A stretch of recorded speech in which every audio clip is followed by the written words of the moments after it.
जय गुरु जी। सत्संग bye Jaya aunty on 28 फरवरी 2015। गुरु जी से जब हम एक बार जुड़ गए तो हमारे हर काम को गुरु जी खुद देखते हैं। कभी कभी बड़ी मुसीबत को टालने के लिए हमें किसी छोटी सी परेशानी में उलझा देते हैं, जिससे कि हमारे कर्म कट जाएं और हम जिंदगी से निराश ना हो। एक बड़ी ही प्यारी कहानी सुनी थी मैंने, शेयर करती हूँ।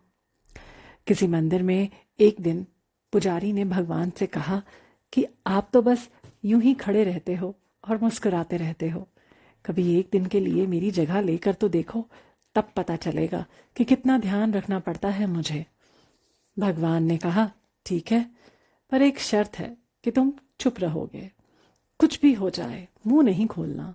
पुजारी मान गया और जाकर भगवान की जगह खड़ा हो गया। पहला व्यक्ति एक सेठ था। माथा टेक कर शुक्रिया अदा किया और चला गया, पर पैसे से भरा हुआ बटुआ वहीं उसका गिर गया। दूसरा आने वाला व्यक्ति बहुत ही गरीब था।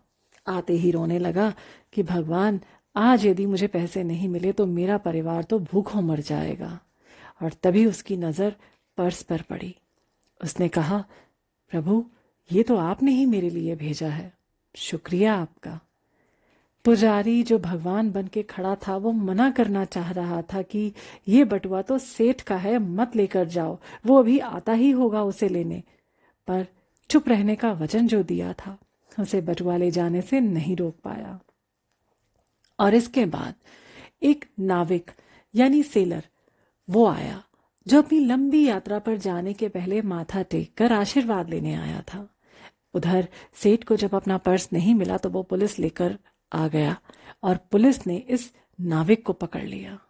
ये देखकर तो पुजारी से रहा ही नहीं गया। उसने सोचा कि भगवान, ये अन्याय कैसे होने देते, यदि आज यहां होते। अब मुझे तो सच बताना ही होगा। और ये सोचकर उसने बता दिया कि बटुआ तो उस गरीब इंसान के पास है। जब रात को भगवान आए तो पुजारी ने कहा कि आज मैंने तो बहुत बड़ी गड़बड़ होने से बचा लिया। भगवान ने कहा कि आज तुम्हारी वजह से बहुत बड़ी गड़बड़ हो गई है। इस सेठ ने गलत धंधों से बहुत धन कमाया है। यदि ये कुछ पैसे उस गरीब को मिलते तो इससे उसके कुछ कर्म कट जाते और गरीब की भूख भी मिट जाती। और वो नाविक जिधर जा रहा है वहां बहुत ही बड़ा तूफान आने वाला है, उसकी भी जान खतरे में है। और यदि वो जेल चला जाता तो ये खतरा टल जाता। भगवान के हर काम के पीछे कुछ भला ही तो छुपा होता है।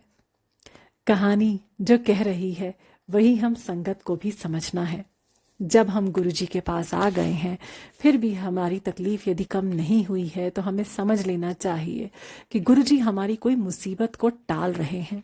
यदि हम बीमार हैं, एक पल के लिए हम सोचें कि ऐसा कौन सा कर्म हम करके आए हैं जिसके बल पर हम ये कह सकते हैं कि दुनिया भर की जो भयंकर बीमारियां हैं वो हमें नहीं हो सकती हैं, क्योंकि आसपास तो लोग ग्रसित हैं ही। पर यदि हम जिंदा हैं या इनसे बचे हुए हैं तो इसका मतलब ही यही है कि गुरुजी ने हमारे कर्म को काट कर थोड़ा सा ही तो हमें सहने को दिया है।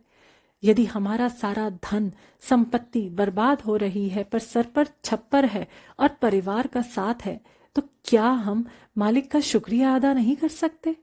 क्योंकि हो सकता था कर्म फल में इनका जाना तय है, तो ये सब एक पल में खत्म भी हो सकता था। किसी भी प्राकृतिक आपदा को हम देख लें, क्या बर्बादी मचा कर जाती है।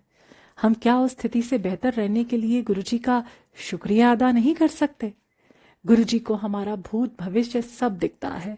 यदि हम एक बच्चे की तरह जो अपने माँ पापा पर भरोसा कर उसे जैसे रखा जाता है उसमें ही खुश रहता है, गुरुजी पर भरोसा कर लें यदि, तो हमारी सब परेशानी दूर हो जाएंगी। मान लीजिए गुरुजी को दिख रहा है कि हमारा एक्सीडेंट का योग है, अब घर में कार स्टार्ट नहीं हुई, आगे गए कोई टैक्सी या ऑटो भी नहीं मिला, बस तक नहीं मिली। पर जब हम हार के घर वापस आ रहे थे तो एक ठोकर लगी और गिरने से हल्की सी चोट आ गई। अब गुरुजी को तो लगातार कोसा ही जा रहा है कि आप कैसे हो, यदि आप हो तो कैसे इतनी छोटी छोटी बातों के लिए भी परेशानी उठानी पड़ रही है। जबकि गुरुजी पूरे समय हमें हमारे प्रारब्ध से बचाने के लिए ही लगे हुए हैं और कर्म भी कटवा रहे हैं, पर हम शुक्रिया करने की जगह शिकायत कर रहे हैं। हमें समझना पड़ेगा कि एक गुरुजी का नाम जप कर और उन पर भरोसा करके ही हम अपनी मुसीबत के दिनों को निकाल सकते हैं, क्योंकि कर्म क्या है हम नहीं जानते और कर्म फल क्या तय है ये भी नहीं जानते। तो हमारे पास ऑप्शन ही कहाँ है कुछ करने के लिए? बस सब्र करना ही बुरे वक्त का तोड़ है। अच्छा हो या बुरा, वक्त तो वक्त पर ही जाएगा। गुरुजी सबको अपनी शरण में रखे। जय गुरुजी।